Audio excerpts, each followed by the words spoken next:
यह जो क्वेश्चन है रिटेन फॉर्म में, इस क्वेश्चन को इस वीडियो के सबसे लास्ट में हम दे देंगे।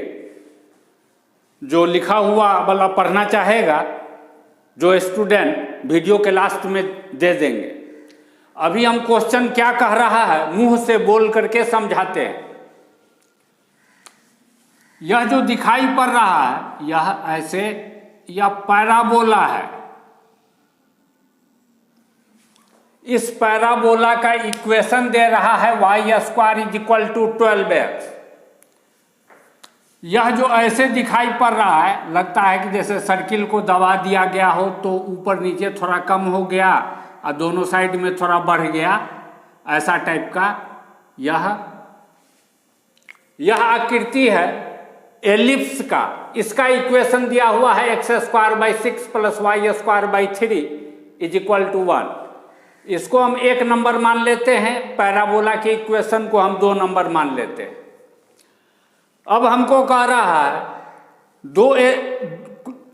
दो ठो कॉमन टेंजेंट है। एक कॉमन टेंजेंट T1 यानी एक स्ट्रेट लाइन T1 जो पैराबोला को भी टच कर रहा है, एलिप्स को भी टच कर रहा है। दूसरा कॉमन टेंजेंट T2 जो पैराबोला को भी टच कर रहा है, एलिप्स को भी टच कर रहा है। T1 पैराबोला को A1 पर, एलिप्स को A2 पर। T2 पैराबोला को A4 पर, एलिप्स को A3 पर टच कर रहा है। इसके बाद 4 ऑप्शन दे रहा है। उस ऑप्शन को देखने से पता चलता है कि हमको क्या क्या निकालना पड़ेगा। हमको सबसे पहले T1 और T2 का पॉइंट ऑफ इंटरसेक्शन निकालना पड़ेगा, तब हम ऑप्शन में कौन ऑप्शन सही है इसको चेक कर सकते हैं। एक और चीज कैलकुलेट करना पड़ेगा। यह जो क्वाड्रिलेटरल यानी चतुर्भुज नजर आ रहा है, इधर लिख दिए हैं, थोड़ा सा बनाने में दिक्कत हो रहा है, थोड़ा हटाइए के बना देते हैं। A1 A2 A3 A4 यह जो चतुर्भुज दिखाई पड़ रहा है क्वाड्रिलेटरल, इसका एरिया क्या है, एरिया निकाल लेंगे तो फिर उसमें से कौन ऑप्शन सही है इसको हम चेक कर सकते हैं। तो अब हम सॉल्यूशन स्टार्ट करते हैं। यह है फार्मूला, हर किताब में लिखा हुआ नजर आएगा, रद्दी टाइप के कुछ किताबों में नहीं आएगा नजर, लेकिन जो भी ठीक ठाक किताब होगा सब में यह फार्मूला रहता है। फार्मूला क्या कह रहा, y² = 4ax पैराबोला। इस पैराबोला के इक्वेशन को जब हम इससे कंपेयर करेंगे तो यहाँ 4a दिखाई पड़ रहा है, यहाँ पर 12 नजर आ रहा है, 12। 4a बराबर 12 तो a = मिलेगा हमको 3। कह रहा है इस पैराबोला पर टेंजेंट का इक्वेशन स्लोप फॉर्म में y = mx + a/m होता है। इसमें m के जगह पर कोई भी रियल नंबर रखेंगे 0 छोड़ करके तो कोई ना कोई टेंजेंट ही मिलेगा। m का वैल्यू चेंज करने पर स्ट्रेट लाइन चेंज होगा, लेकिन किसी न किसी पॉइंट पर अवश्य पैराबोला को टच करेगा। और यह पैराबोला टच किस पॉइंट पर करता है, पैराबोला बोल रहे, यह टेंजेंट पैराबोला को किस पॉइंट पर टच करता है, इस पॉइंट पर टच करता है। यह है हमारा फार्मूला। अब इस फार्मूले के आधार पर इस पैराबोला के टेंजेंट का इक्वेशन स्लोप फॉर्म में हम क्या लिखेंगे, y = mx प्लस a/m और a का वैल्यू है 3/m। इसको 3 नंबर मान लेते हैं।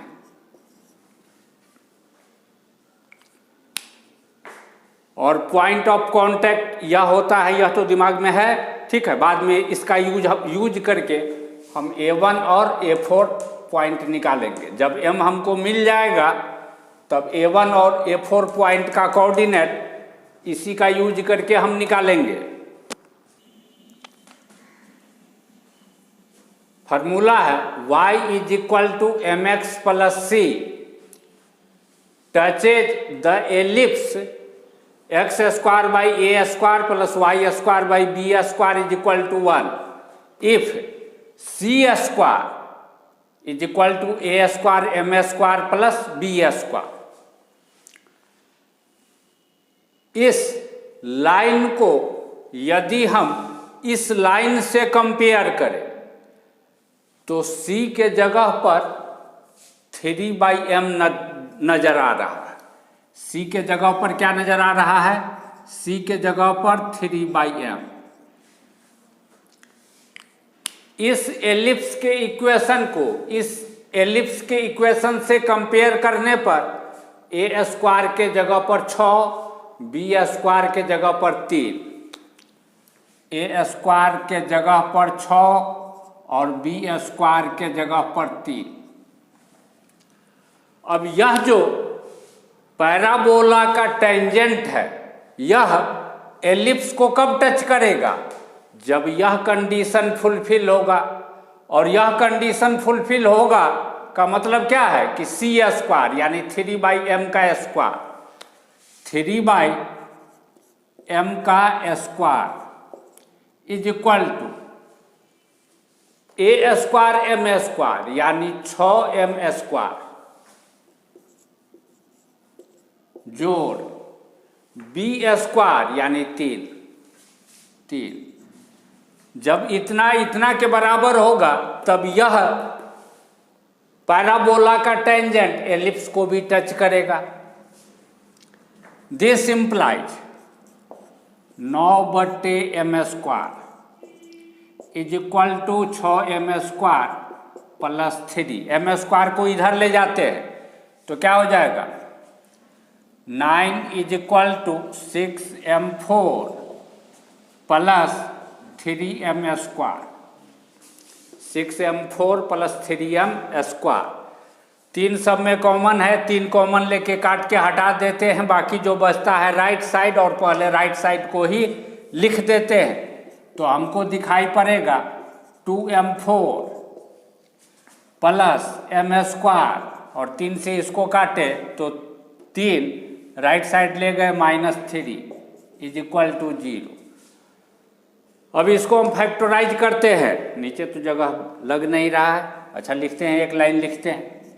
This implies 2m4 plus 3m square minus 2m square minus 3 is equal to 0। अब इस दोनों में से m स्क्वायर कॉमन और इस दोनों में से -1 कॉमन तो हो जाएगा m स्क्वायर -1 और यहाँ हो जाएगा 2m square plus 3 is equal to 0। m square या तो पॉजिटिव मिलेगा या 0, इसीलिए यह ब्रैकेट 0 कभी नहीं होगा। 0 होगा तो यही ब्रैकेट होगा, m square -1 is equal to 0। m square -1 is equal to 0। This implies m is equal to +-1। m का वैल्यू मिला +-1 तो m के वैल्यू को हम निकाल चुके हैं, m का वैल्यू आया +-1। अब इसको मिटाते हैं फिर आगे लिखेंगे। इस इक्वेशन में m के जगह पर कोई भी नंबर रखेंगे तो पैराबोला को टच करेगा, लेकिन m के जगह पर 1 रख दे तो एलिप्स को भी टच करेगा। पैराबोला को तो टच करेगा ही, एलिप्स को भी टच करेगा। m के जगह पर -1 रख देने पर भी पैराबोला को तो टच करेगा ही, एलिप्स को भी टच कर लेगा। ठीक है, तो m का वैल्यू +-1। हम यह फार्मूला पहले ही देखे कि पॉइंट ऑफ कांटेक्ट क्या होता है, a/m स्क्वायर और 2a/m। और यह भी देख चुके हैं कि a के जगह पर कौन नंबर था, 4a यानी a के जगह पर था 3, a के जगह पर था 3। सबसे पहले इस दोनों पॉइंट का कोऑर्डिनेट हम निकाल लेते हैं। इस पॉइंट का कोऑर्डिनेट A1, A1 क्या मिलेगा? A1 is equivalent to 3/, m के जगह पर 1 रखते हैं, 1² 2 गुने 3/, ठीक है, 1 यानी 3 6। इस पॉइंट का कोऑर्डिनेट 3 6। A4 पॉइंट का कोऑर्डिनेट निकालते हैं, A4। इसमें A के जगह पर 3 और M के जगह पर -1 रख देते हैं, 3/, -1² 2 गुने 3/, -1, यह हो जाएगा -1 का स्क्वायर +1 हो जाएगा, 3 और -6। इस पॉइंट का कोऑर्डिनेट 3 और -6। इसमें m के जगह पर 1 रख देंगे तो इस T1 टेंजेंट का इक्वेशन मिलेगा। T1 टेंजेंट का इक्वेशन कैसे मिलेगा? T1 ऐसे वाला देते हैं, बराबर नहीं। T1 कैसे मिलेगा? इसमें m के जगह पर 1 रखने पर y इज इक्वल टू 1 गुने x यानी x जोड़ 3/1 यानी 3। 4 नंबर दे देते हैं इसको। इस इक्वेशन में m के जगह पर -1 रखेंगे तो दूसरा टेंजेंट का, दूसरा कॉमन टेंजेंट का इक्वेशन मिलेगा, यानी T2 कैसे मिलेगा? इसमें m के जगह पर -1, y इज इक्वल टू -1 गुने x माइनस x और 3/-1 तो 3/-1 तो -3 हो जाएगा, -3। इसको 5 नंबर दे देते हैं। अब हमको इस दोनों टेंजेंट का पॉइंट ऑफ इंटरसेक्शन अगर निकालना है तो दोनों इक्वेशन को सोल्व करना पड़ेगा। दोनों इक्वेशन को सोल्व करने के लिए 4 में से 5 घटा देते हैं। 4 में से 5 घटाएंगे, या ऐसे समझो दोनों का LHS इक्वल, ठीक है, तो दोनों का RHS भी इक्वल होगा। दोनों का RHS इक्वल जब हम करेंगे तो क्या लिखेंगे? x + 3 is equal to -x - 3। This implies इस x को इधर, इस 3 को इधर, तो हमको मिलेगा 2x is equal to -6। This implies x is equal to, 2 को इधर ले जाकर भाग दे देते हैं, -3। x का वैल्यू -3, x के इस वैल्यू को यहाँ -3 लिख देंगे, -3 + 3 0, यानी y is equal to 0, y is equal to 0। तो इस पॉइंट ऑफ इंटरसेक्शन का कोऑर्डिनेट क्या हो जाएगा? -3 0। ऑप्शन में से हम देख लेंगे कि दोनों का पॉइंट ऑफ इंटरसेक्शन -3 0 जिस ऑप्शन में लिख रहा है वही वाला ऑप्शन सही होगा। अब हमको इस क्वाड्रिलेटरल का यानी चतुर्भुज का एरिया निकालने के से पहले A2 और A3 पॉइंट का कोऑर्डिनेट निकालना पड़ेगा। तो पहले मिटाते हैं, उसके बाद निकालते हैं। T1 का इक्वेशन दिया हुआ है, यानी इस टेंजेंट का इक्वेशन दिया हुआ है, और 1 नंबर है एलिप्स का इक्वेशन। दोनों को सोल्व करेंगे तो पॉइंट ऑफ इंटरसेक्शन मिलेगा। सोल्व करने के लिए इसमें y के जगह पर इससे y का यह वैल्यू x + 3 लिख देते, तो हमको दिखाई पड़ेगा x² / 6 + x + 3 ² / 3 is equal to 1। This implies 6 से गुना कर देते दोनों तरफ, x² + 2x + 3² is equal to 6। This implies x² + 2x² + 6x + 9 is equal to 6। This implies 2x² + x² 3x², 2 गुने 6x 12x, 9 दूनी 18 - 6 12 इज इक्वल टू 0। 3 कॉमन लेके divide कर देंगे, राइट साइड कर देंगे, x square plus 4x plus 4 is equal to 0। This imply x plus 2 का whole square is equal to 0। This imply x is equal to -2।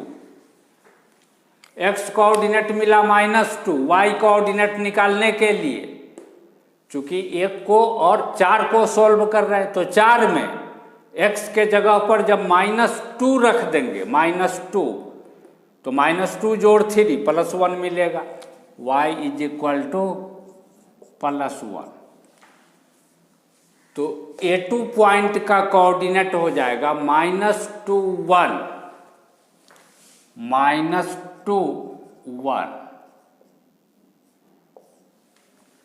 जैसे 1 को और 4 को सोल्व करके A2 पॉइंट का कोऑर्डिनेट निकाले, इसी तरीके से यह जो 5 नंबर है T2 का इक्वेशन, इसको और 1 नंबर यानी एलिप्स के इक्वेशन को सोल्व करेंगे तो A3 पॉइंट का कोऑर्डिनेट हमको मिलेगा।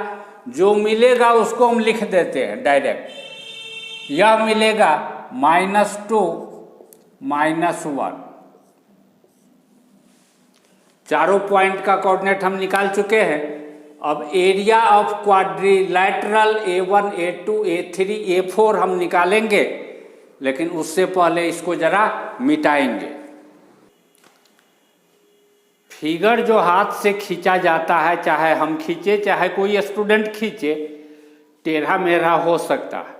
इसलिए फिगर देख के नहीं समझना चाहिए क्वाड्रिलैटरल कैसा है, दिमाग थोड़ा कोऑर्डिनेट पर डाल लेना चाहिए और उससे समझने का प्रयास करना चाहिए। हमको इस पॉइंट का x कोऑर्डिनेट 3, इस पॉइंट का x कोऑर्डिनेट 3, y कोऑर्डिनेट में चेंज है लेकिन x कोऑर्डिनेट 3, इसका मतलब A1 A4 y एक्सिस के पैरेलल है। यही बात यहाँ भी हो रहा है, दोनों का x coordinate same, y coordinate में चेंज है, यानी A2 A3 y एक्सिस के पैरेलल। यानी इस quadrilateral A1 A2 A3 A4 में A2 A3 और A1 A4 एक दूसरे के पैरेलल है। यह साइड पैरेलल, तो कैसा चतुर्भुज हो गया? समलंब चतुर्भुज, जिसको ट्रेपीजियम भी कहते हैं अंग्रेजी में। अब A1 A4 और A2 A3 पैरेलल है। A1 A4 का लेंथ कितना नजर आ रहा है? y कोऑर्डिनेट 6, यानी x एक्सिस से हाइट 6 यूनिट ऊपर, इधर 6 यूनिट -6 है, y कोऑर्डिनेट 6 यूनिट नीचे, तो 6 नीचे 6 ऊपर, टोटल 12, यानी A1 A4 बराबर 12 यूनिट। y कोऑर्डिनेट 1 यानी 1 यूनिट ऊपर, y कोऑर्डिनेट -1 1 यूनिट एक्सिस से नीचे, टोटल यह A2 A3 कितना? 1 ऊपर 1 नीचे यानी 2। A2 A3 2। दोनों पैरेलल साइड के बीच का डिस्टेंस क्या है? दोनों पैरेलल साइड के बीच का डिस्टेंस दिखाई पड़ रहा है। यह A1 A4 y एक्सिस के पैरेलल है, तो इस पर स्थित प्रत्येक पॉइंट का x कोऑर्डिनेट 3 ही होगा, 3। यहाँ का भी x कोऑर्डिनेट 3 ही हो जाएगा, इस जगह का x कोऑर्डिनेट 3। और इसी तरीके से इस पॉइंट का x कोऑर्डिनेट -2 हो जाएगा, इस पॉइंट का x कोऑर्डिनेट -2 ही होगा। इस पॉइंट का x कोऑर्डिनेट 3, यानी ओरिजिन से 3 यूनिट इधर, और यह 2 यूनिट बाएं तरफ, 2 यूनिट बाएं तरफ, 3 यूनिट दाहिने तरफ। हमको न्यूमेरिकल वैल्यू लेना है, साइन लगा करके नहीं लेना है। 3 जोड़ 2 5, यानी कहने का मतलब दोनों के बीच का डिस्टेंस, दोनों पैरेलल लाइन के बीच का distance between parallel lines, distance between इतना कहा जाए लिखने, इसको कुछ मान लेते हैं के, दोनों के बीच का डिस्टेंस को। k इज इक्वल टू कितना आया था? 3 2 5, 5 यूनिट। हम जानते हैं समलंब चतुर्भुज का क्षेत्रफल यानी area is equal to, area को यदि हम ए से डिनोट करें तो एरिया क्या लिखते हैं, 1/2 गुने sum of parallel side, sum of parallel side, parallel भुजा का जोड़ क्या लिखेंगे, 12 जोड़ 2, 12 जोड़ 2 गुने दोनों पैरेलल साइड के बीच की लंबात्मक दूरी यानी परपेंडिकुलर डिस्टेंस, जिसको हम के मान लिए हैं, गुने के, और के कितना है 5, दैट इज इक्वल टू 1/2 गुने 14 गुने 5, 2 से 14 कटेगा 7 बार में, और 7 पचे 35 यानी 35 स्क्वायर यूनिट। ऑप्शन देख लो किस ऑप्शन में दिया है, वही ऑप्शन सही हो जाएगा। अब आगे लिखा हुआ क्वेश्चन आएगा, देख लो।